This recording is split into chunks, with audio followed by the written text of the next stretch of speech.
Call this meeting to order. This is a regular meeting of the Board of Selectmen, September 27th, and we'll begin with the Pledge of Allegiance. I pledge allegiance to the flag of the United States of America and to the republic for which it stands, one nation, under God, indivisible, with liberty and justice for all. So you'll notice we're all wearing 350 attire because the 350th committee, we're celebrating them today, formally wrapped up its work on Saturday with a closing ceremony just before the movie Apollo 13. And we're going to be celebrating the 350th committee in an agenda item a little bit later. But if anybody's wondering why we're all wearing the home colors, that's the reason why. We'll begin with public audience, as we always do. You can send an email anytime to townmanager@simsbury-ct.gov if you'd like to get a link to the meeting to address the board in person. You can always send an email to that email address, and that email will be distributed to the Board of Selectmen if you don't want to join our meetings live. But we do have several guests, and I see Joan Coe is with us. Hi, Joan. You can go first. Hi, Ray. Can you hear me? We can. Thank you. At the September 14, 2021 Police Commission meeting, the commissioners unanimously voted to eliminate public audience because the comments were confrontational. The Police Commission has had public audience since its inception. Commissioner Mike Long is a political hack and has spent his years manipulating and bullying people. Many years ago, the Hartford Advocate wrote stories about Mike Long's desire to become an honorary state marshal by placing a rider on a legislative bill that would give him a state marshal badge. It is alleged that the rider was eliminated from the bill. It is alleged that Mike Long has manipulated the selection of Nick Bolter as chief. To that end, Chief Bolter is Mike Long's puppet. Town Manager Maria Caprioli developed a memorandum of understanding, a non-binding contract with the Police Commission that gave control of Chief Bolter and the police department under the control of the town manager. Chief Bolton now has to report to Town Manager Maria Capriola and Commissioner Mike Long, which will become unsustainable. It has been reported that Town Manager Maria Capriola is controlling, manipulative, and vindictive, certainly not the qualities of a manager. Jennifer M. Caulfield, Terry Fogarty, Tanisha Grant, Travis Schweitz, C. Schweitz, and Michael L. Long are the appointed police commissioners. Travis C. Schweitz's resume states he was a Navy SEAL and is now a candidate for Board of Selectmen. All members of the military have to swear to uphold the U.S. Constitution, giving people their First Amendment rights. Travis Schweitzer voted to eliminate public audience, a violation of the people's First Amendment rights. Travis Schweitzer is a hypocrite and should not be elected to the Board of Selectmen, where he would be required to hear public audience. Tanisha Grant is a member of the Spirit Council, quote, where all voices are welcome, end quote. Tanisha Grant voted to eliminate public audience at the Police Commission meeting. The mission statement of the Spirit Council was launched in September 2019. The Spirit Council represents the community at large and serves as diversity champions to help Simsbury become more inclusive, fostering awareness, action, and a community where all voices are welcome and each and every individual can live, work, learn, and play in a safe environment with meaningful and healthy relationships. Tanisha Grant is a hypocrite. On September 14, 2021, the Board of Ethics convened to discuss a request by Police Chief Bolter for an advisory opinion. Chief Bolter was asking the Board of Ethics if he could participate as a paid consultant with BadgeQuest on a per diem basis. BadgeQuest has been used by the Simsbury Police Department for evaluating candidates for sergeant and lieutenant. The president of BadgeQuest is Robert J. Pomeroy. Robert J. Pomeroy was chief of police in Plymouth. According to a newspaper story, two former Plymouth employees exceeded earning limits by $1.85 million. The Plymouth Retirement Board's ongoing effort to recoup retirement benefits, this is a quote, made to former Town's Finance Director Mike Daly and former Police Chief Robert Pomeroy, is now a seven-figure affair. Another search brings Daly's excess earnings total to $1.35 million, Pomeroy's nearly $500,000. Another newspaper wrote a story that also investigated Badge Quest. Quote, the two other companies are also operated by former police chiefs. A bid by Public Safety Consultants LLC, just $500 more than Integrity Testing's lowest bid, was marked, quote, received late. The principal of that company is A. Wayne Simpson, a retired Shrewsbury police chief. The final bidder was Badge Quest, a company operated by retired police chief Robert Pomeroy. That bid was nearly double what the integrity testing offered to do the job for, according to records. In both cases, searches of those chiefs also brings up stories that should at least raise questions to be addressed before making a decision to hire them or not. The public is right to wonder why no questions were asked, particularly of the company awarded the contract, end quote. The Simsbury Board of Ethics, made up of several attorneys, did not question the integrity of Badge Quest, but voted unanimously to allow Chief Bolter to associate with what appears to be a rogue organization.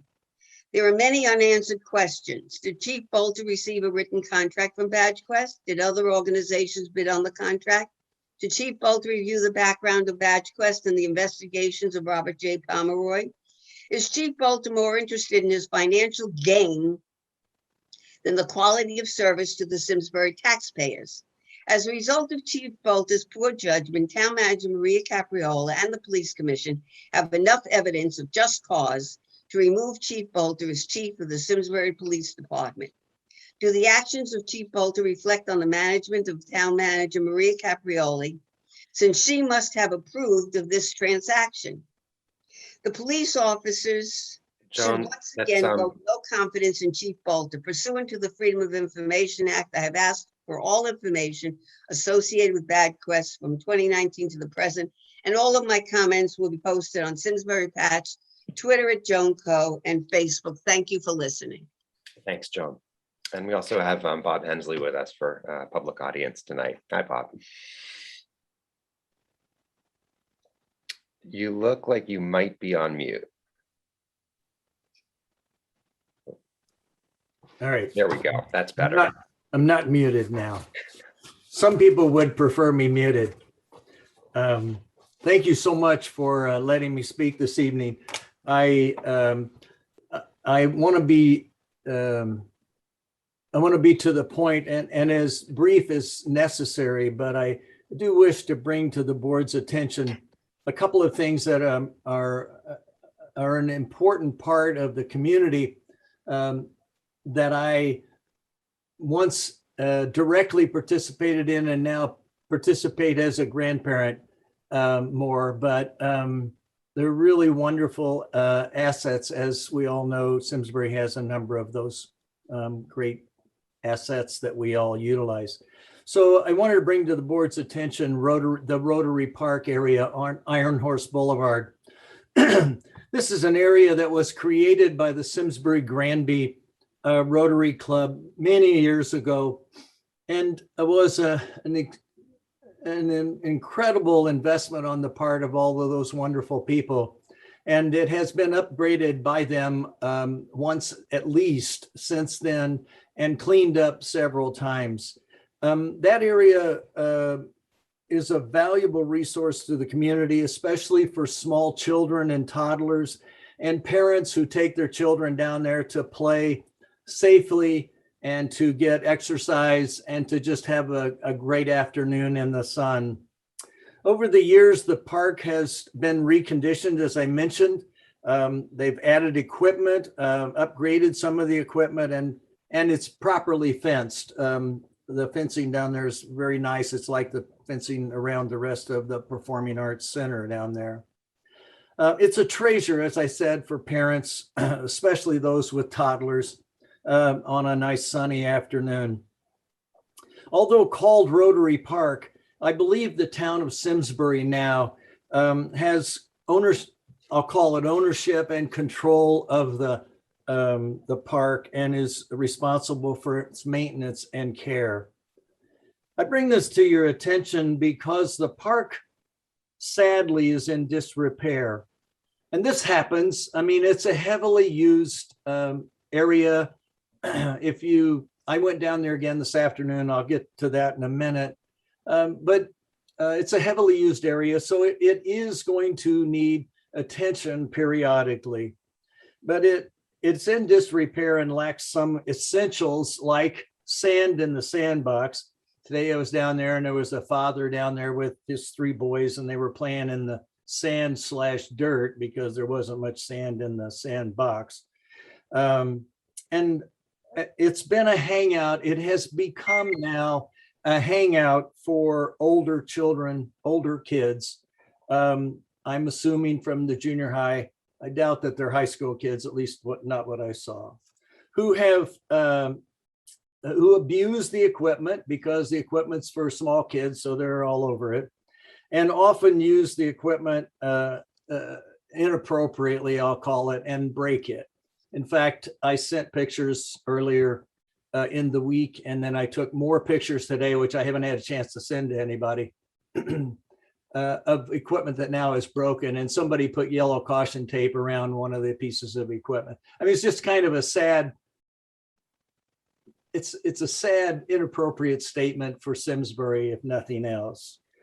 And the language that's used by some of these kids down there is just really inappropriate. My daughter-in-law, my daughter and their families all go down there often, and they sit there and they're exposed to language that's just not appropriate. Today, for example, I went down there randomly after I left the office just to take a few more pictures. And my wife and I went down there, and when we got in the parking lot and walked up to the playground, there was a young man on top of the tower. Now that tower's got to be 2 stories high, and it's at the top of one of the pieces of equipment down there. Another piece, and he was sitting up there just talking to other kids that were roaming around the playground, older kids. I don't know what you do about that. I think there are signs there that say that, this age group for the playground is a certain age group, but that's an issue that is needs to be addressed either by the Board of Ed or by the town in some way. And I don't know exactly, I don't have the answers here. I'm in that respect, I'm like a lot of other people in public audience, I got all these issues, but I don't have all the solutions, but it is a concern. And so I would hope that we would be able to find a way for the town to step forward. I think in fact, I think one of the pieces of equipment, probably the largest piece of equipment down there, is on upside down. I think it's a slide, but it's flipped over, and my grandchildren don't know really what to do with it. But it's a big green shell looking thing, and my guess is that it's on upside down. Maybe there's a really good reason for that, but I think it's a slide that comes off of one of the towers down there. Today, as I went down there, and I'll finish with this, as I started to leave, I heard some racket over, ruckus, if you will, over on the stage at the Performing Arts Center. And my wife and I walked over there, and there were some young people over there with a Fitzgerald's shopping cart. And they had, one child was in the shopping cart, and they were pushing the person around and slamming it into the wall. And so, being the nasty old man I am, I asked them what they were doing. They were meek, and they were respectful. And I took the cart back to Fitzgerald's. But I just wanted to bring this to the Board of Selectmen's attention, because I don't know if it's not budget time now, but I hope that there will be money set aside. I'm sure the I'm sure that Rotary would be willing to help in some way. I know my wife and I mean, to help make sure that what funding might be needed if there's a shortfall on the town side or something, that this was addressed and taken care of, because it's such an important piece of a lot of young people and a lot of parents' lives. So thank you very much for letting me speak. Thank you, Bob. Okay. And if the board will indulge me, I'll just turn it over to Maria briefly, just to share a little bit of a context on this issue. Thanks, Eric, and I'll be brief. And thank you, Bob, for bringing this issue to the Board of Selectmen during public audience to raise awareness about it. Some of you may recall that we, in the spring of this year, did a public service announcement of sorts through our social media sites that the town has. The Performing Arts Center also helped us in trying to spread awareness about the vandalism that we have been experiencing, in particular this year during the warmer weather. We do believe from some evidence that it is most likely approximately middle school age children who are unattended. They tend to congregate in rather large groups at the park. They are causing significant damage to the playground. We are putting together a tally of just how much in terms of dollars that vandalism has cost us. It's obviously doing a disservice to the people who do use that playground for what it's intended for, because we have equipment that is down while we have to get parts to replace it. Another issue we're having in addition to the vandalism is extreme litter from those visits. And for example, generally every Monday morning now, our park staff is having to report there. And it's taking 2 hours to clean up the park every week on Monday morning to get rid of all the litter that's being left behind. And so again, it's very disappointing. We really hope to curtail it. We have tried having the police have a larger presence there during after school hours and on days when kids have half days or no school. But the problem really has persisted throughout the summer now and into the fall. So again, we really are asking the public's help in trying to again, help curtail some of that vandalism and litter that's occurring from unattended children. And more to come, because we will be doing another PSA on social media. Thank you. Okay. Well, that concludes public audience tonight, and we'll begin our first of 2 presentations. And the first one is with the nonprofit For All Ages. For All Ages is a local nonprofit that fosters collaboration between people of different generations. And we'll be hearing from their founder and CEO, Deb Bibbins, and Gary Sikorsky, co-founder and vice chair. It's good to see both of you on the call today. Thanks so much, Eric. And Maria, thank you for forwarding the slides, or having someone on your staff move the slides ahead. So thanks for having us. I am a longtime Simsbury resident, have been living in town for more than 30 years. My husband and I and my daughter live here. My daughter graduated from Simsbury High School a few years ago, and we love the town. Gary Sikorsky, my co-founder, doesn't live in town, but he has a lot of contacts in town. And is frequently here in Simsbury. And we're glad to be with you tonight. We're going to go through the slides very quickly. You all have had them. Hopefully you've had a chance to glance through them. We're not going to read them. We're just going to skim and talk about the importance of the work that we're doing. And so, Maria, if you want to forward that to the next slide. Thank you. So talking about our mission, as Eric mentioned, we are all about connecting the generations and inspiring actions. And what we mean by that is inspiring others to do the same, to end loneliness, reduce ageism, and by both of those, improve health and well-being. Our vision really is a healthy community that's connected across all ages. We can move to the next slide. I want to unpack that for you a little bit and talk about loneliness. Before I start, I want to talk about the difference between isolation and loneliness. Social isolation is something that is very objective. So either you are isolated or you are not, and it's sort of black and white. Loneliness is a different concept. It's a feeling. It's very subjective. You can be lonely in a large group of people, or you can be perfectly happy and be, it's called solitude, when you are alone and okay with that. We are focused on ending loneliness. And the issue is pre-pandemic, more than 60% of American adults age 18 plus were reporting feeling lonely. Why do we care about that? It has been proven via research to have negative health impacts and is a root cause of so many issues. Depression, anxiety, addiction, suicide, heart disease, and the one that always gets me, the statistic, is that lonely adults have a 41% higher probability of developing dementia. I took a look at, there's a report out that was just published this year called the Healthy Aging Data Reports, funded by the Tufts Health Plan Foundation and undertaken by UMass Boston. And it goes through almost every town in the state of Connecticut and provides data around individuals living in each town who are age 65 plus. And taking a look at that, it shows, and this is current data, that 30% of Simsbury residents age 65 plus are suffering from depression. 24% are suffering from anxiety.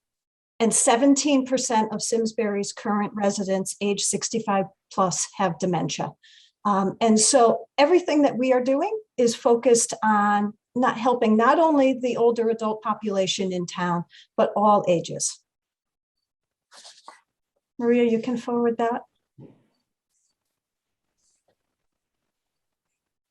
The other piece of our mission is changing the dialogue on aging and getting people to think differently about their own aging, and about what older adults are all about. Everything that we do is really involving showcasing the vibrancy and the wisdom of older adults. And so we have a couple different types of programs and events that we run. One is where we put older adults in a mentorship role. And the other really is where we're bringing older adults and youth and younger adults together to collaborate. You can see here that there's research that's been done on, why do we care about this? Well, people, older adults that have a positive view of their own aging, live on average 7.5 years longer. And then when we think about the younger adults, if they see the vibrancy of older adults, it will hopefully change their views on what it's like to grow old. You can move the slide, and Gary's going to talk for a couple of minutes. Well, thank you, Deb, and good evening, everybody. Thank you so much for Simsbury Town of Selectmen for giving us a few moments to share our mission with everybody today. Just tagging along what Deb just said is, what's the bottom line here? The bottom line is we're improving health and well-being. So how do we do that? How do we make the impact, and how do we address all those issues that are just staggering statistics? If you think about things, think about those numbers that Deb just read off. So what do? We connect the generations. We are all humans, and we all require social interaction. This is not a mystery to anybody. Everybody sees it every day.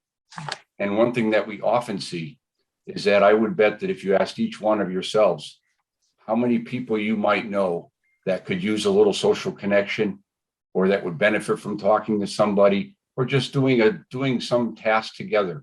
Right. So what do? So we connect the generations with a series of different programs. We have events, and just so you know, just to be clear, we incorporated the nonprofit 501c3 in April of 2019, and that's all pre-COVID.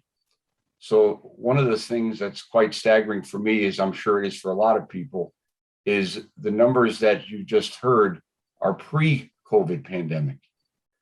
So we know for sure that those numbers are larger. So those are some staggering numbers that I just want everybody to think about for just a second. Next slide, please. So the bottom line is we connect communities, right? And what does that mean? Well, that means we connect people, right? People make up the community. We create intergenerational experiences of all types. So what you do is when you remove those barriers, those age barriers, ageism depletes, right? Because people don't really care how old you are, or how young you are. You get to do things together. in a whole bunch of different roles. We have programs that are more of a mentorship role where you might have an older adult actually teaching or sharing experiences and knowledge with a younger person, or it could be a collaborative role where we actually get people together and come up with something to solve a problem or to create a task and just make each other feel a little better. What you're actually seeing here in this picture is the result of collaboration of both those types of programs and events with a whole bunch of people and that are from the community, older adults, and also high school kids from Simsbury High School. And this was a result of our program that we did, the Chairs for All Ages, which was a collaboration of both creating and redesigning and building the chairs, as well as coming up with collaborative art projects around them to paint them. Perhaps you've seen those around town outside of Fitzgerald's or Bill Select Jewelers. Next slide, please. So how have we been doing? Well, here's our impact to date, and I'm not going to read everything, but you can see these numbers. One of the things that I'll point out is that we've been connecting people in all sorts of different ways.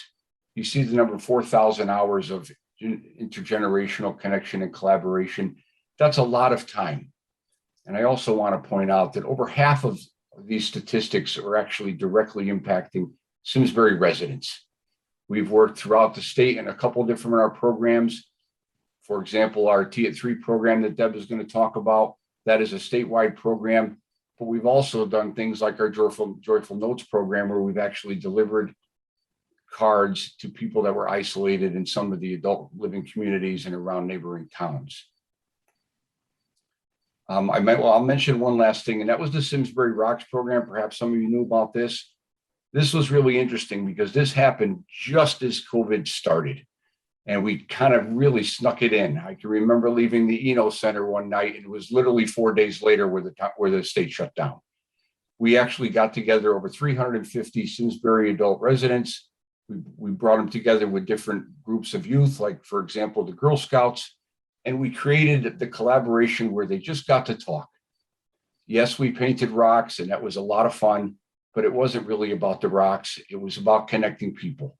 And it was an overall success. And it was actually one of the only things that happened last year in 2020, because it was socially distanced and allowed people to kind of get out of their isolation in their homes and kind of getting stuck inside to do something a little bit fun. So that's a little bit about our impact to date. And I think the next slide is for you, Deb. Thank you. Yeah, the last thing that Gary was alluding to was the scavenger hunt that we held in July, and we had hundreds of residents from around the town being able to participate in that. It was a socially distanced event. People had a lot of fun, people of all ages. We'll talk about the Luminary event. We launched this last year. We took over the Luminary night, if you will, from the Simsbury Junior Women's Club. They had decided not to continue it. And we talked to them and asked if we could pick that up. And they said, absolutely. They transitioned everything to us, and we reimagined it a bit. In the midst of the pandemic last year, I'm hoping that a lot of you saw that we, along with 200 of our residents, placed more than 1,000 luminaries along both sides of 1 mile of Hot Meadow Street, from First Church all the way up to St. Mary's School. This year, we'll be extending that all the way up to Liberty Bank. We're happy to and excited to be adding to our luminaries. So we're going to be up probably another 250 luminaries. That is something that we are doing for the town and with the town, and we're very proud of that event, where it's something that we can bring people of all ages together. There will be 2 nights of assembling all these luminaries at Boy Scout Hall. Last year when we did it, we had people from age 8 to 78 assembling them. And then the day of the event, Sunday this year on the 5th, we will have upwards of 150 people helping us place and light the luminaries. And we've gotten people from town involved. The fire department is going to be decorating their antique fire truck. The Simsbury United Methodist Church Bell Choir is going to be performing. First Church is going to be doing something. They're still deciding at this point. And we're inviting the different restaurants and businesses along the route to open up their doors on Sunday evening. I know that Spot Coffee or the Coffee Spot is going to be opening up and selling their hot cocoa that evening. So it's really, it's a totally different event from Simsbury Celebrates. It's not intended at all to emulate that. It's really a more of a subdued event. And really bringing people together, being able to walk the mile or drive it if they're not capable of walking it. And it's something that everyone can participate in some way, shape, or form. Maria, you can forward the slide. As Gary alluded to, we have other ongoing programs. I'm not going to go over all of them other than to say that our virtual program, the Tea at 3 community, has involved and currently is involving Simsbury residents, as well as residents from other towns. Our fishing derby that we did for the first time this past spring went over really well. We kept it very small, socially distanced, and we had a Simsbury youth involved in that, as well as two Simsbury older adults mentoring. And then the Joyful Notes Project, which is something that really a lot of people in the community have helped with. We are facilitating it, but there's community members that are making these cards and we are getting them delivered. And as Gary mentioned early on, we've delivered more than 6,000 of these cards. And you think about the time that it takes for youth in town to make a card. We've been getting them delivered and they've been spreading joy to people, older adults throughout town. And I think we can move on to the last slide. So this is really just saying, get involved in our luminary event.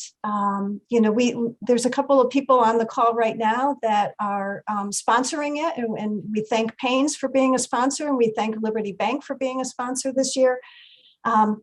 Just come out and volunteer. Everything's on our website, forallages.org. Unite by Light is the program name, and you can go down and click on and you can volunteer. You can help us assemble the luminaries. You can help us place and light the luminaries. We're trying to get high school students, the seniors involved this year by inviting them as sort of something that they can do that others can't do in the high school, and saying, if you're a senior in the high school, come and light some luminaries. Just something, last year we had, I think, 3 seniors from Simsbury High do it. We'd love to see more doing it this year. We're also always looking for other volunteers. Our board of directors has been growing.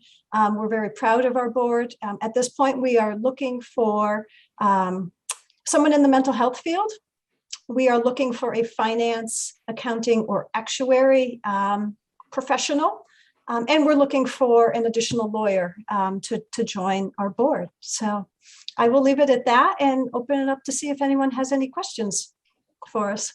Deb and Gary, thank you so much for being here tonight. I don't know, I could be totally off base and I don't know if this was intentional, but I think that might have been a picture of my daughter at Luminary Night, placing those things down, although I could be wrong. I just saw the hat and she had a mask. It could be. Yeah, no, that was not intentional, but that could be. That wasn't intentional. I wanted to see if there were questions from other members of the board. Hey, Deb, it's Wendy. Hi, Wendy. A couple things. I'm not sure if we've seen this presentation or if you guys have come to Aging and Disability, but that's a place to explore having people interested in participating. So I'm assuming you've talked to them or will talk to them, or I can share this with them. So I will answer that, Wendy. We did speak to them probably 2 years ago. So we are a Okay. young organization. We launched in mid 2019 and we spoke to them, a couple of years ago. And we are actually one of the organizations that is on the age-friendly Simsbury committee that I'm hoping will start to get some traction on. Okay, thanks. Yeah. And I do want to comment that you came to our first ARPA meeting. It was a public audience. I did. Yes, I you did. did. And so we're still formulating that, but stay tuned on, what we're going to end up doing for funding as far as, charities go in the future. Thank you. Yeah, my hope there, and I'm sure that there's a lot of work being done on it, but my hope is that, as everyone is thinking about what are the results of the pandemic, certainly there are financial impacts that are detrimental to so many people, but there's also mental health impacts, right? And loneliness and isolation are two of the big problems that I think we as a society are going to be dealing with for a long period of time now. So, well, I was going to say, it sounds like you could prove the need based on the pandemic, based on the study that was done at Tufts, and if there was, data post COVID. So yes, start collecting that, I guess. Yes, the data is all out there for sure. And, I would also say that, Gary and I are not longtime nonprofit people, right? I spent 30 years in the insurance industry, in the property casualty insurance industry in Hartford, working for the two large insurers, and did a stint at a law firm in between that. Gary's an aerospace engineer. And so we come to this really as having watched family members deal with different situations and deal with loneliness and isolation and their health impacts. And we just want to make a difference. So that's why we're here, and that's why we're doing what we're doing. Thanks. Thanks a lot for coming. Thank you for having us. Are there other questions from the board?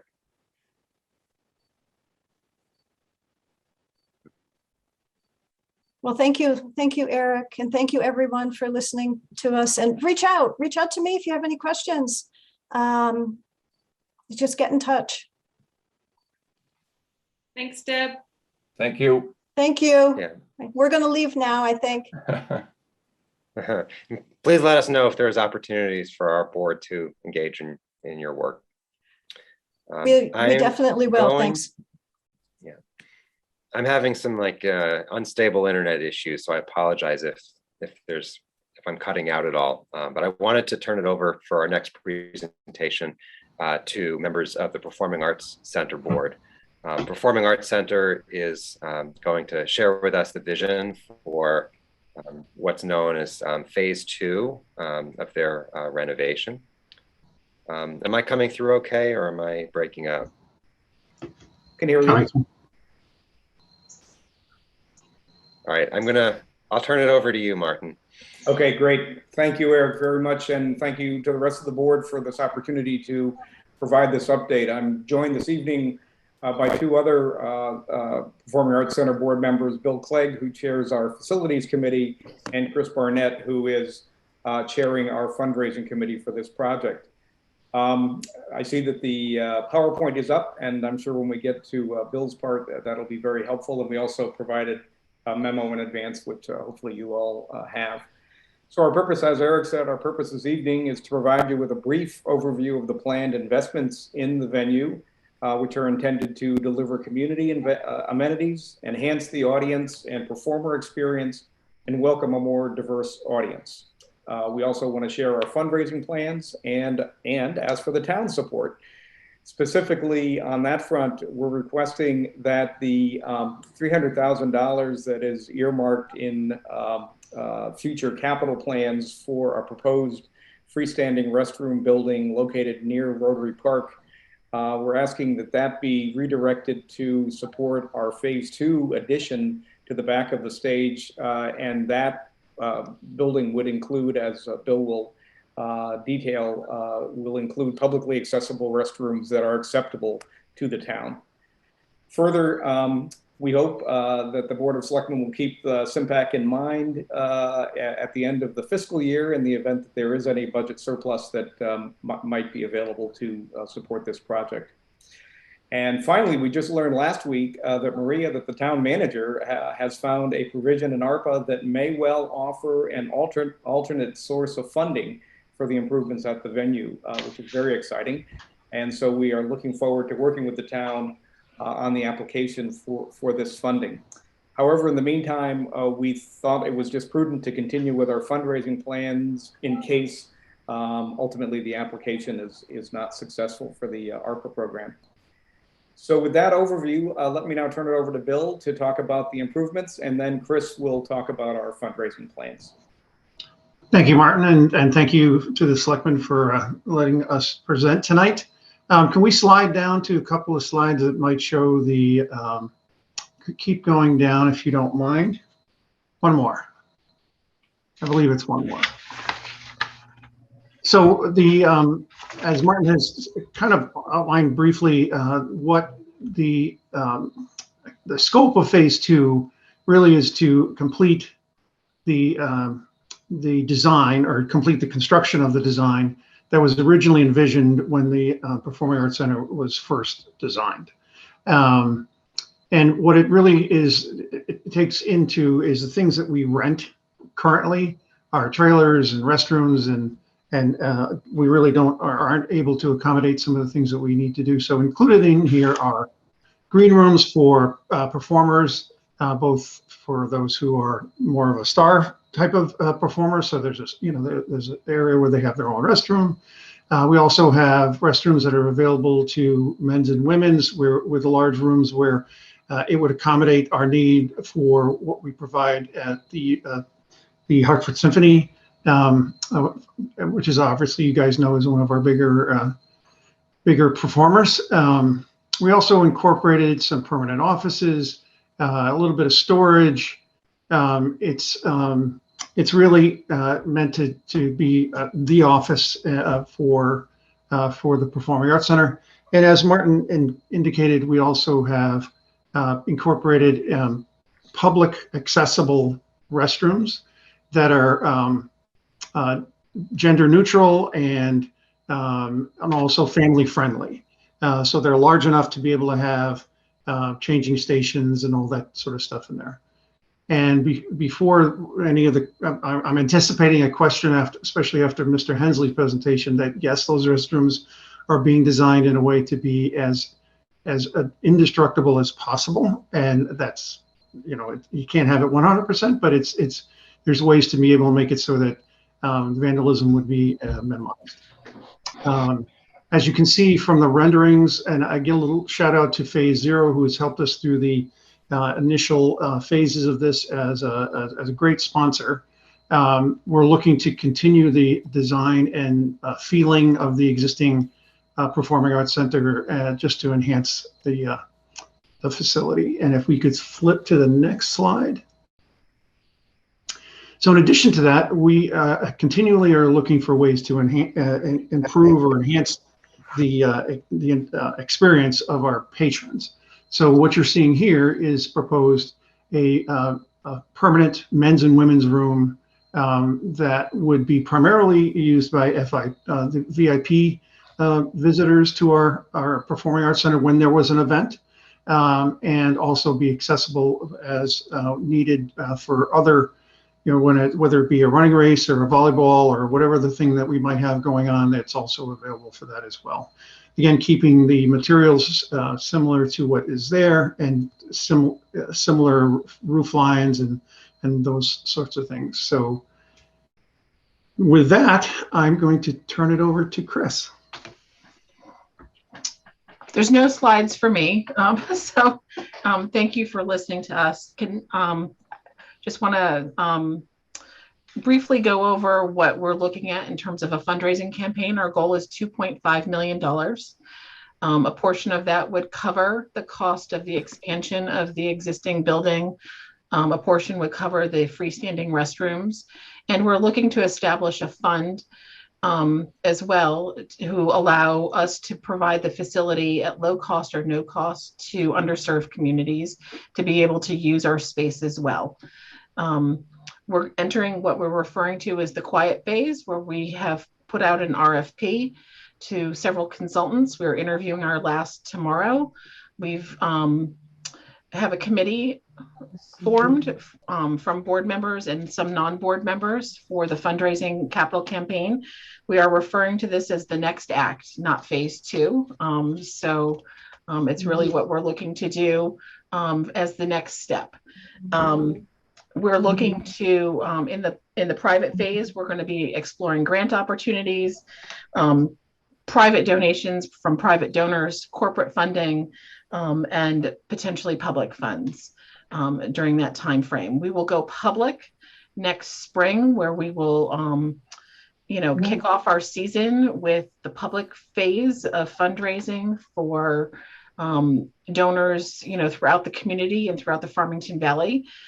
This is not just a venue that we want to attract Simsbury residents to. This is for the greater Hartford region and the Valley. So we're going to be doing some outreach to communities like Avon and West Hartford as well.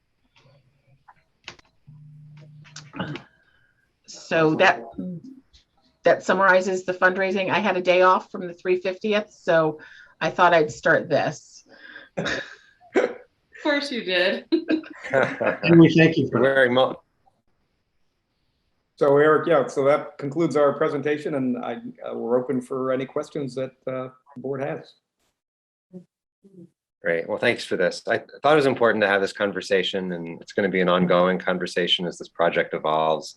I wanted to make sure that this group stays close to it, because obviously we need to accept the donation at the end of the day, and we want to make sure we stay close to it. What questions do members of the board have? I have a couple questions.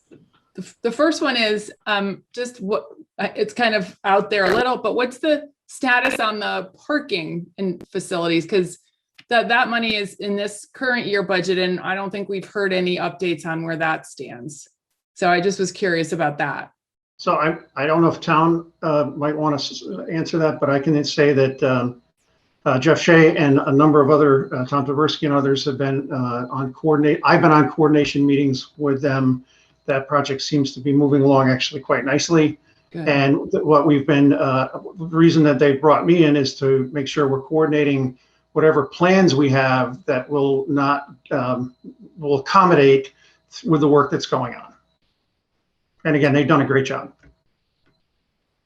And the second part is I'm just a little confused as to, so the presentation tonight is we're going to try to pursue this grant to get the full boat of money that we need for this, for the next act. But in the meantime, we're still going to keep the $300,000 in the out year projected as part of the funding.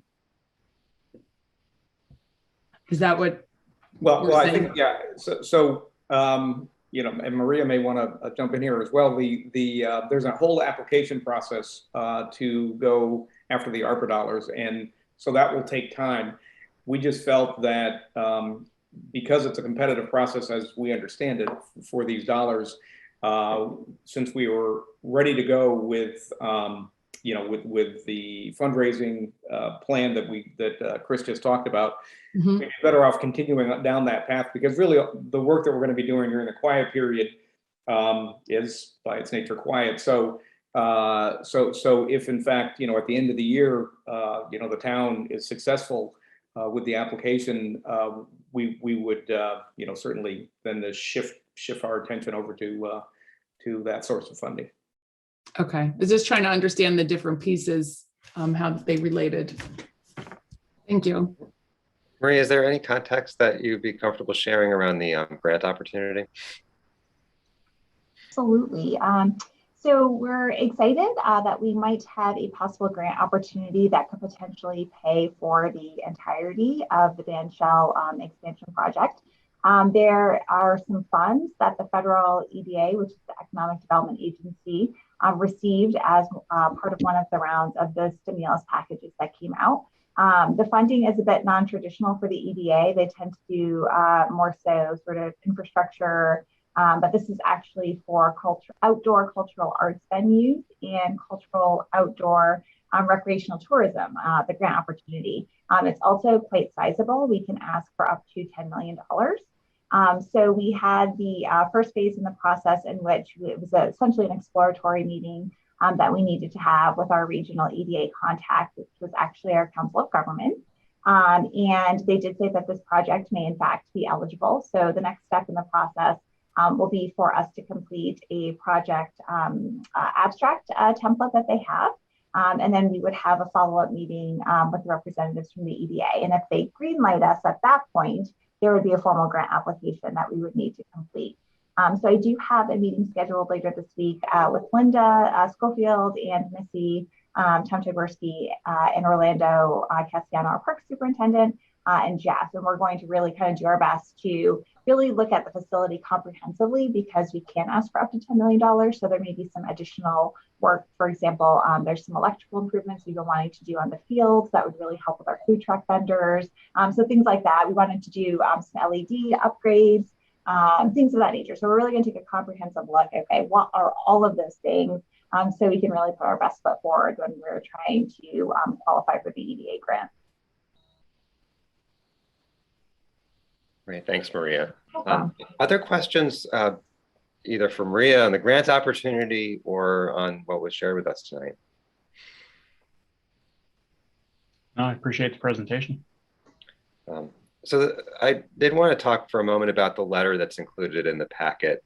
This letter, the intent is to help the Performing Arts Center secure dollars from foundations that might want to see that the town has skin in the game and has made contributions in the past to invest in this facility, and has, plans to continue that in the future. The way that the letter was written is that, we can't commit a future board to spending money, but it's summarizing what we've done in the past, and it's, stating factually that there is money in the CIP and out years for future investments. And I wanted to see if anyone had any questions about that letter, or if we'd be comfortable endorsing that letter so that they can use that for fundraising. Eric, this is Sean. I read through the letter, and I think it's appropriate in showing the town's commitment to the facility, but also saying, as you stated, right, we can't commit funds in an out year without going through our budget process, right? So in the 23-24 budget, obviously we would see that presented in the budget book. We would have our capital discussion when we would presumably recommend it at the time to the Board of Finance and ultimately to the voters, right? But without those important steps, we're not able to commit money up front. But I do agree with supporting as much as we can the board, the PAC board here in this facility, because I think it's an important investment for our community. So. Thanks, Sean. Any further discussion on this? Eric, it's Mike. I want to thank the PAC board for bringing this forward. And I never thought of it as an Act 2, but I think it's great. And it obviously is something that can benefit the town and the community and greater community. So I would agree with Sean's points and would support that letter that you drafted, Eric. Thanks, Mike. Any other discussion? Is there a motion to endorse the attached fundraising letter in our packet for the Performing Arts Center? I'll make that motion. I'll second it. All in favor? Aye. Aye. Any opposed? Okay, that motion carries. Well, thank you to all members of the PAC board and Missy for being with us tonight. Thank you. Thank you. Thanks, guys. All right, I'm going to turn next to my first Selectmen's report. Really exciting news to share. We're expecting to close on the Meadowwood acquisition tomorrow, Tuesday, September 28th.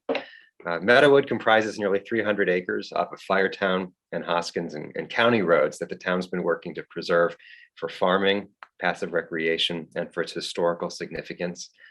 In the spring, Simsbury voters overwhelmingly approved $2.5 million in funds to purchase Meadowwood, of which approximately $2.4 million will go toward the $6 million purchase price, with the remaining funds provided by grants. I wanted to share a very special thank you with the Trust for Public Land. That's the nonprofit that the town has partnered with, who made this acquisition possible by securing the grant funding and providing related services. Thank you as well to our town staff who've made this effort possible.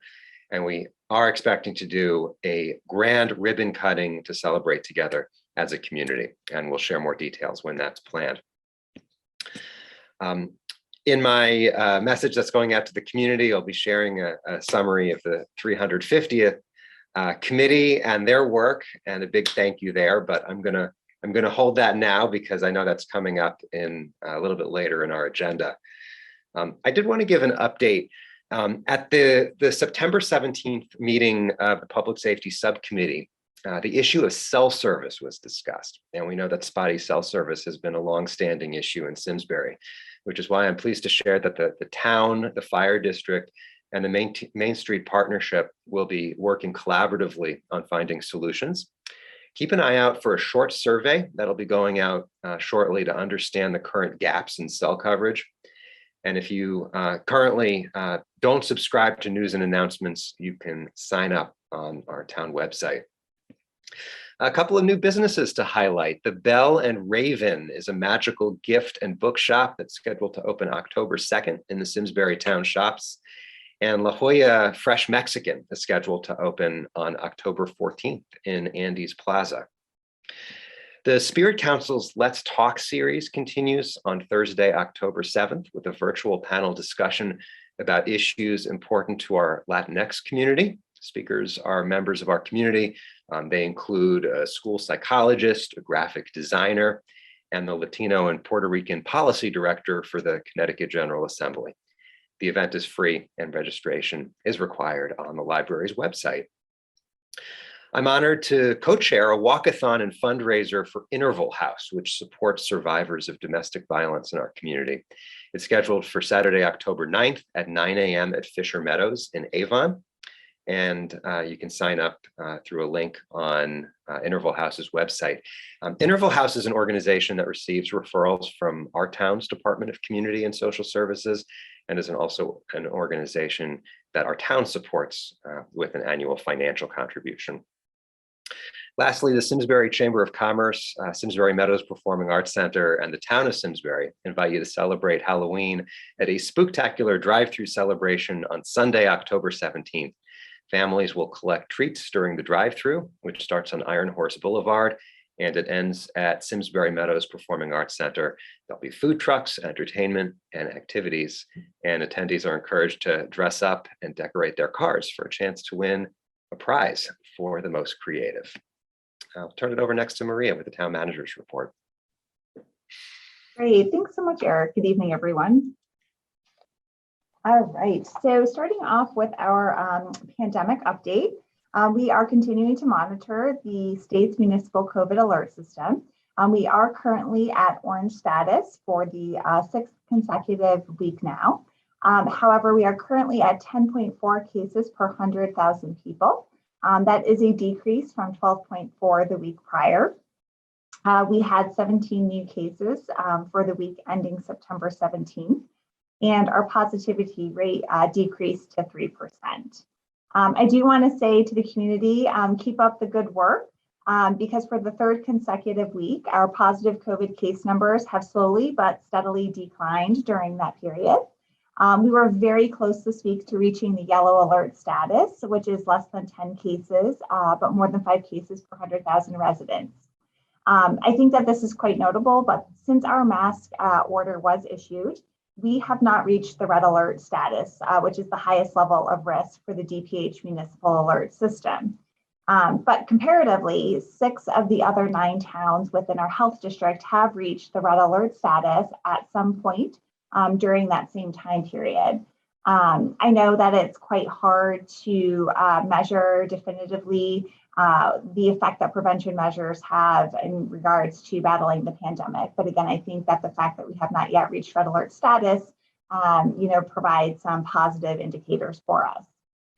Also, when looking at our other health district towns, while we are the second largest town within our health district, we actually had the 5th lowest per capita rate per 100,000 residents for the most recent 2-week period.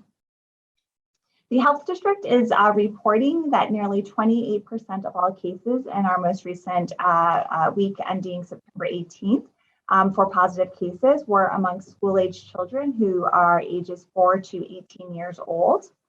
They are also reporting that the Delta variant is now representing 99.6% of all positive cases within the health district. With our most recent data, the 10 towns comprising the health district now constitute high risk, which is up from substantial the week prior. The health district is currently at 101 cases per 100,000 residents. You may recall the substantial high risk analogy is for levels of community transmission based on the CDC definitions. Hartford County and the state of Connecticut do remain at high risk. And you may recall that the CDC is recommending that everyone, including fully vaccinated individuals, wear a mask in public indoor settings if in fact your area is at substantial or high risk. I want to thank everyone for their patience while we waited to release metrics that we will be using to analyze whether or not it is appropriate to rescind the mask order. Our local health director was working with other health directors in the capital region to determine metrics that they felt comfortable recommending to our communities. Based on that, our director of health and I had further conversations, and some of the key metrics that we will be looking at will be looking at the Farmington Valley Health District as a whole, looking at our level of community transition as defined by the CDC. I'm looking for sustained at 4 consecutive weeks in the low or moderate category. And secondly, another key metric will be looking at our town-specific data using the Connecticut DPH system, again for sustained, which is 4 consecutive weeks at essentially the yellow or gray category. And folks might say, okay, well, what does 4 consecutive weeks represent? What that represents is 2 full incubation periods for the virus. We'll also be looking at additional factors such as outbreaks within the community, hospitalization by county data. And folks may recall that unfortunately the state does not track hospitalizations by town. So the best data that we can get on that particular measure is looking at the county data. We'll also be looking at vaccination levels within the community as well. I do just want to remind folks is that the COVID situation is ever evolving, and these recommendations and guidelines are based on the best information we have available at this point in time. And certainly it would be subject to change if our local, state, or federal public health agencies recommend or advise otherwise. Another piece of information I think that's important to share with the community is that last week, we had many businesses within the community reach out to my office either by email or phone. And they let us know that there was an individual or individuals who were going in person to our local businesses and telling them that the mask order had been lifted or rescinded and that they should take down their posters. That certainly did not happen. So we let those businesses know. We thank them for reaching out to us. I just wanted to remind people that we do right on our homepage, we have a red alert banner. We have another link right on the homepage. Any changes that we make to the order, any rescissions, we will absolutely 100% update that information on our website. We will share that through social media. And at any time, if a business is, has a question or concern, please don't hesitate to reach out to us. We are definitely responding to inquiries. But again, we did just want to reiterate that those individuals were not town officials, and we have not rescinded the order at this time.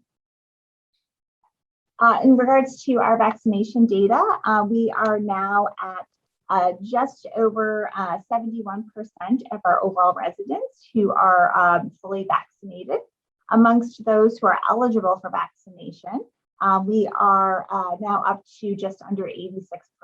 So some really great numbers there to share.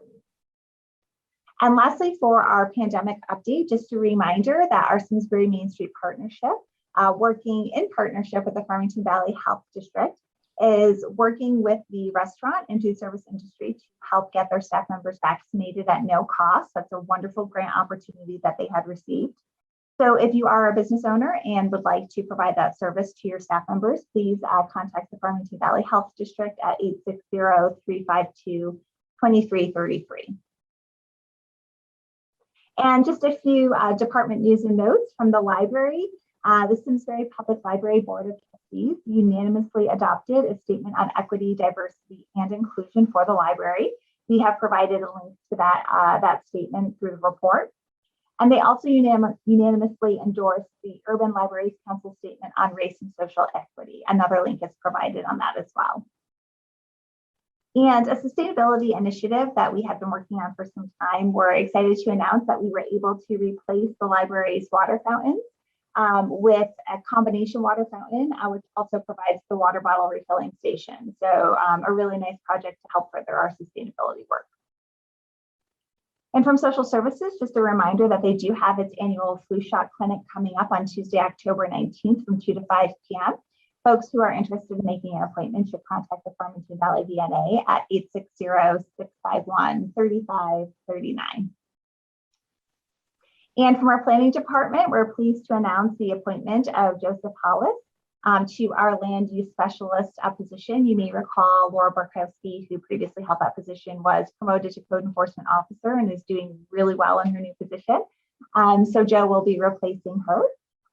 He most recently has been working for the city of Waterbury, serving as an HR and staff assistant, and most recently was coordinating their organization's pandemic response efforts. He has a bachelor's degree in psychology and a minor in work, labor, and social justice from the University of Rhode Island, an associate's degree from the Community College of Rhode Island. He will begin work on October 4th, and we want to wish him congratulations and welcome to the team. And for members of the public who may not have seen our special meeting recently, we are pleased to announce that Patricia Trish Monroe has been appointed as our next town clerk. She will also begin work on October 4th. She has prior experience as an assistant town clerk in the towns of Avon and West Hartford. Prior to serving in those capacities, she worked as an assistant attorney general in Virginia, and she specialized in administrative and statutory law. Again, we're really excited to have her join the team. Looking forward to our residents being able to get to know her in the coming weeks. And a few retirement announcements. I hope you will join me in wishing Deb Sweeney, our Assistant Finance Director, and Janet Brady, our Assistant Town Clerk, well in their retirements. They are both retiring this Friday, October 1st, after many years of dedicated service to the town. Deb has been with us for over 22 years, and Janet has been with us for over 21 years. Both have served the town in a number of different positions, in a number of different departments. And again, just really want to thank them for their service and wish them well in their next chapter. And lastly, a reminder for businesses that might be interested in participating in our Neighborhood Assistance Act program. Those applications are due to the state by October 1st. We have provided a link to the application form through the manager's report. And that concludes my report this evening. Okay, Maria. Maria, Eric, just a question for Maria on the statements that the library board passed. Just do those statements have to come through here? Because again, I mean, I have no issue with what they were, but I thought that policies and statements would run through your office and be codified by this board because we need to be consistent with all things happening to the town. And obviously, you know, the statement is fine, but for whatever reason, if it was, you know, in another scenario, if it was out of line with public policy or this community, I just wonder how that would work. Thanks, Sean. I will double check. I believe it is either in our charter or in an ordinance that allows the Library Board of Trustees to develop policies pertaining to the library. There are also some special provisions that allow the Library Board of Trustees to accept gifts. So there are just a few items that board is allowed to do that no other board except for your board is allowed to do, but I will double check and confirm that for you. Yeah, and again, I read the policy. I have no issues with it. It's more just for, you know, for information, you know. Absolutely. Again, if, you know, like we have with the police department and everything else, overreaching town policies ought to be managed through your office, right? So, okay, thanks. Yeah, you're welcome. Okay, thanks, Sean, Maria. We'll move on to selectmen action, and item A is the best we can do to say thank you and celebrate the work of the 350th committee. Thank you, Jackie, for the suggestion that we all break out our 350th attire. We've got hats, pins, shirts. You're welcome. Water bottles and medallions. And we have multiple members of the committee with us tonight, co-chairs, Cheryl Cook and Chris Barnett. And let me just briefly turn it over to them and ask Cheryl perhaps to introduce other members of the committee who are with us tonight. Hi, everyone. Thanks for having us. And we very much appreciate the chance to thank our committee members. I see on the call tonight, we have Liz Keppel, volunteer extraordinaire. We have Deeg McKay and Diana Moody. And I don't know if I see anybody else from the committee here, but there was 18 people on the committee to begin with, and we have picked up volunteers along the way. who have been an integral part of how this happened. So I just want to make sure they get recognized also. That's perhaps a good segue into putting up the slide of everybody who we wanted to thank tonight.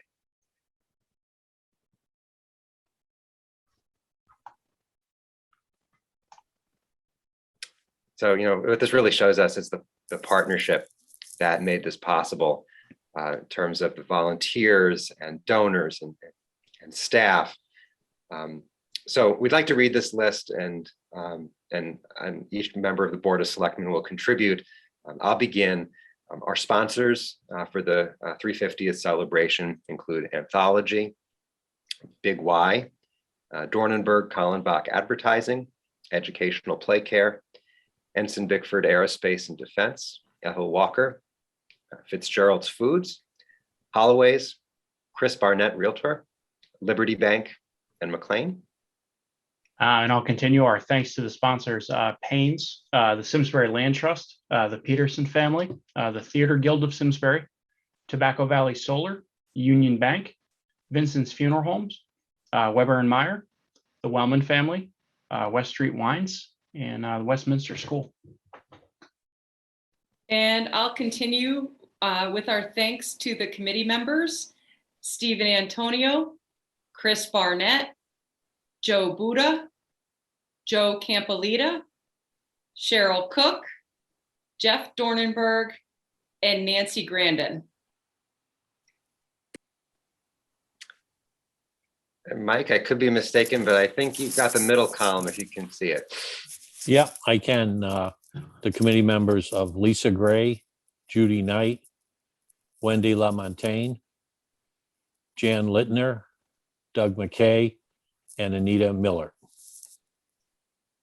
And I'll continue with Diana Moody, Dick Ostop, Holly Rice, Ika Scully, Shireen Wassel, and Tara Willerup.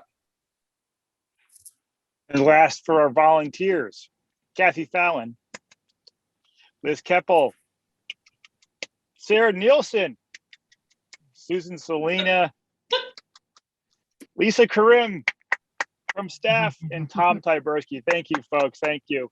I love my water bottle. Cheryl. You're welcome. Could I just say, I think, Chris, did you have somebody on the River Day committee you wanted to thank also? There was two other people, Marianne Longo and Dana Valdez, who assisted with the original River Day that never happened, but put quite a bit of hours into trying to organize safety and volunteers around that original event. And then there was the pandemic.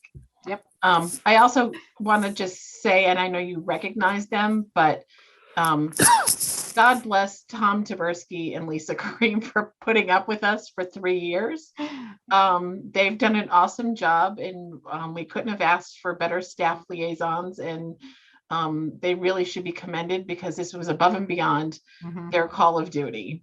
It was a lot, and it changed so often and in such dramatic ways that it really taxed the definition of staff liaison. So I'm with Chris on just issuing a very special thank you to them for sticking with us. Hear, hear. I agree. Is there a slideshow tonight? There is. I think Maria's got it.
Just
wonderful. And it's a reminder of how this committee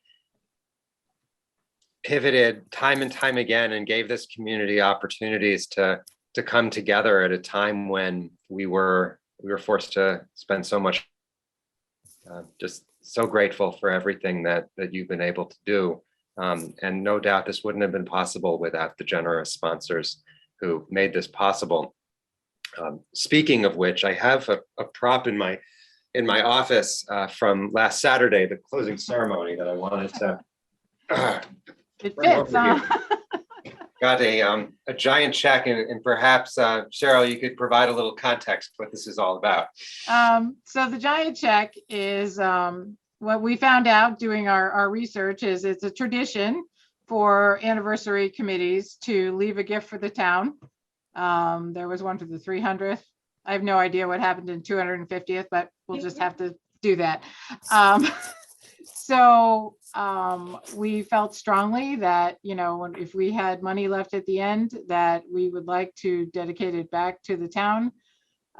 We told our sponsors, you know, in the beginning that this was our intention, and everybody was all on board for something that would leave a permanent remembrance with the town for this historic celebration.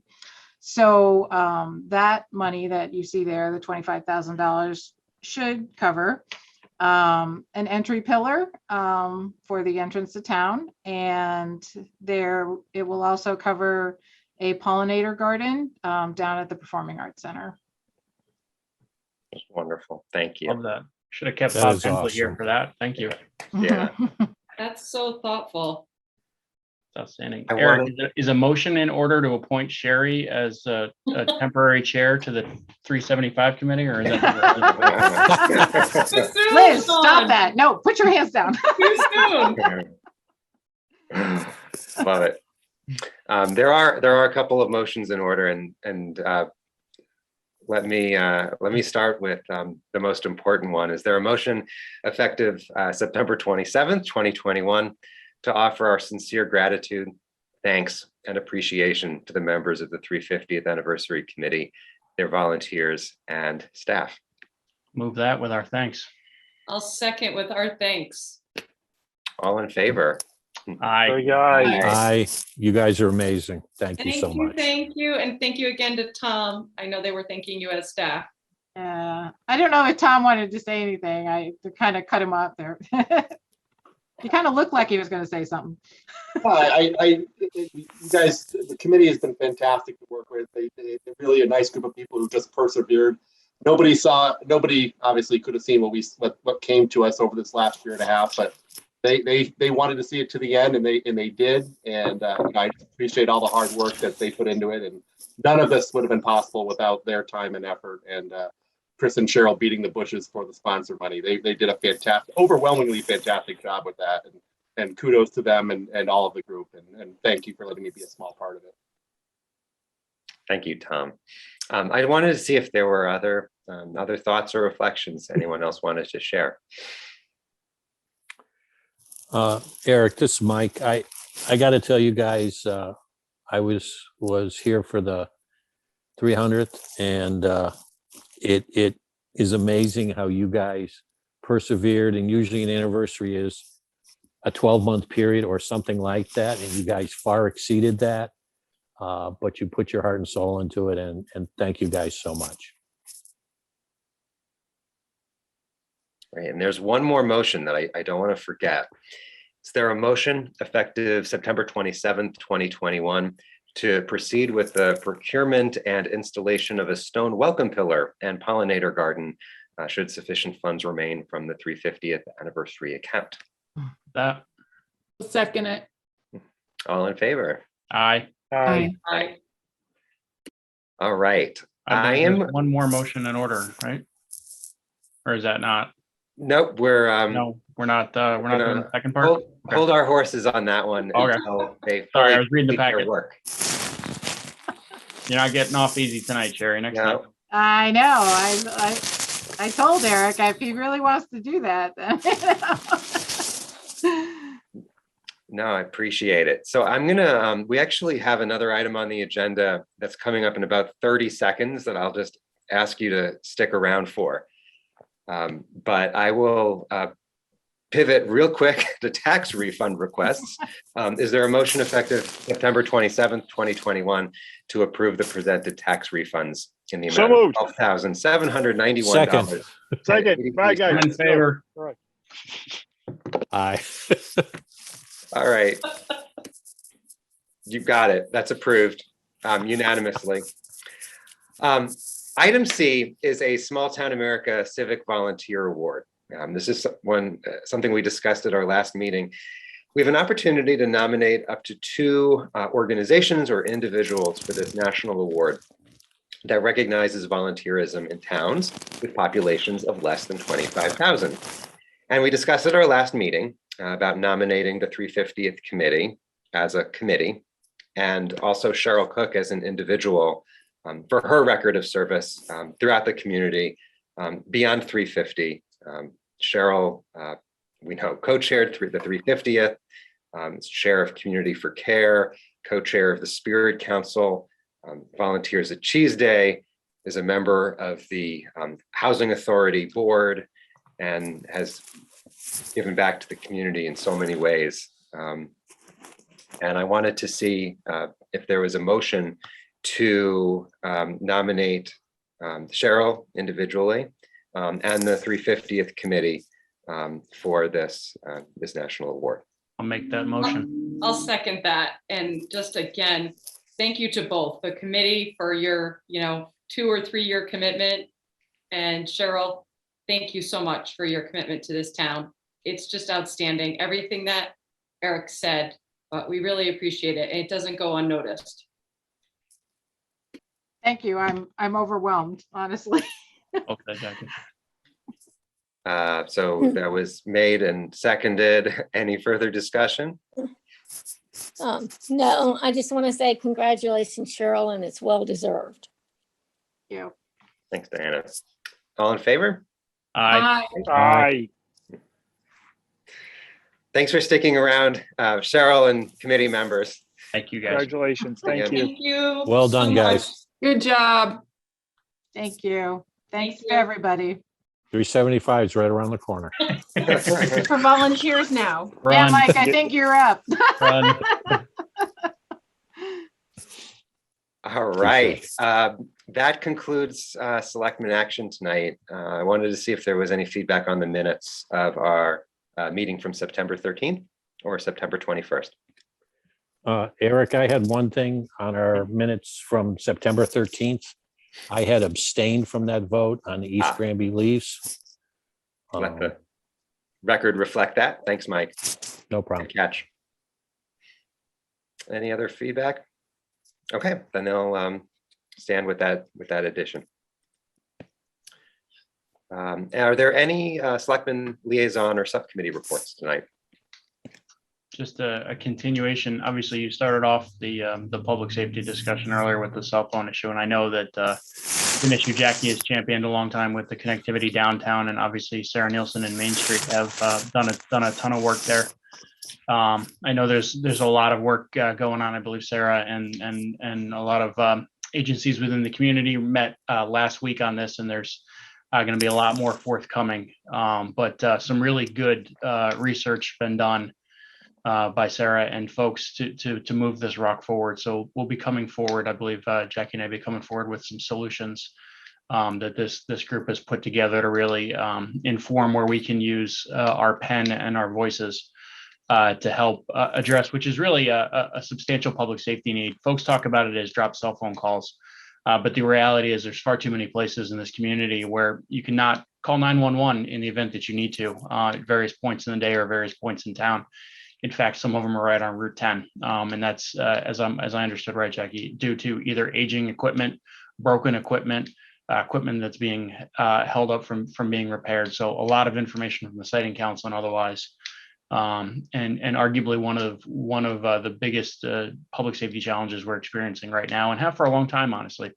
We've heard a lot about this as not being able to connect downtown, or this is not about checking in on Facebook. This is about being able to call 911. And as more and more of us are relying upon this and no home phone, this has really become one of the top public safety issues. So a lot more to come there. But Eric, thanks for kicking off and mentioning that earlier. The second is Eric, Maria, and myself have continued to meet with some really informed and concerned citizens around ambulance staffing overall to make sure that the coverage is needed for our community. And I don't say that to imply that anything is wrong from the Simsbury Volunteer Ambulance Association, but it is certainly an opportunity for us to gather more information and to learn more. And Maria and I participated on a call last week, and I can share that a couple of things have happened recently, which I think are good. The Simsbury Volunteer Ambulance was very willing to return to their pre-COVID staffing of Car 17, as we all call it, but what folks know is the second ambulance. So what that is that ambulance was staffed, and Maria, keep me honest here, during the month of July, 7 to 7, 7 days a week. And that yielded a nearly 50% reduction in mutual aid calls. So for folks that aren't as versed on this, what that means is often during that 7 to 7 in the period, so 7 in the morning to 7 p.m., most of us are awake, we're driving, we're living our lives, and sadly that's when people get hurt, or medical emergencies happen, et cetera, and our 911 volume is its highest. So as a result of having a second ambulance on, so when the first ambulance is out dealing, let's say, I slip and fall, and poor Jackie gets in a car accident over, on the Avon, border on Route 10, but it's in Simsbury. If we only had one ambulance, we would have to go through our protocols for mutual aid. It's a system that's worked really well for a long time, but as we've grown and there's been staffing challenges in the industry, it's started to increase in terms of how long it might take for that second ambulance to come. Our friends in Canton, our friends in East Granby, and partners all over the state have done a great job of responding to us, and we in part do the same for them when they need. Short answer is when we have that second ambulance, Car 17 on, our ambulance is now coming from 4 or 5 minutes away. So if heaven forbid Jackie or any of us were in a dangerous medical situation, that response time is much higher. In August, the SVAA piloted a 7 to 7, 5 days a week, and continued to see a substantial improvement in that mutual aid volume. Again, it was down nearly 50%. So we're waiting for the September numbers, and then we're going to continue to talk to our partners in SVAA.